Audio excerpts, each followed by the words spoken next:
Thursday morning, the third fleece arrived wearing a FedEx uniform.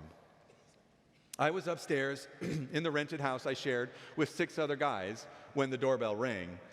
I looked out the window and saw the driver stepping from his truck, music blaring, clipboard in hand. In those days, there was no Amazon, no endless stream of boxes. A package at the door meant someone had specifically sent it to you. I hadn't ordered anything, but no one else was answering the door, so I went down the stairs and opened the door. The FedEx man was exactly what you might expect from the term rock and roll delivery driver. Faded jeans, a sunburned neck, and a mullet that gleamed in the afternoon sun.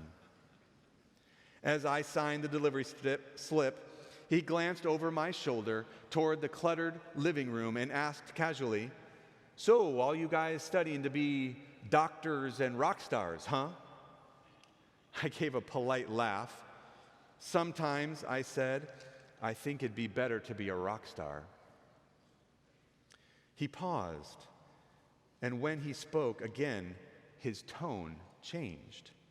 "No," he said slowly, deliberately, "I think it'd be better to be a doctor."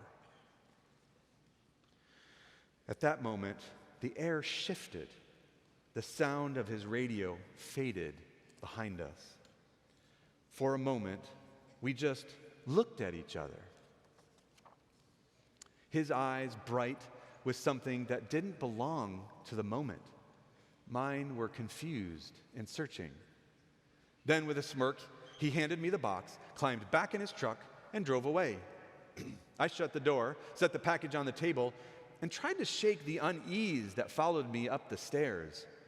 I didn't yet realize what had happened.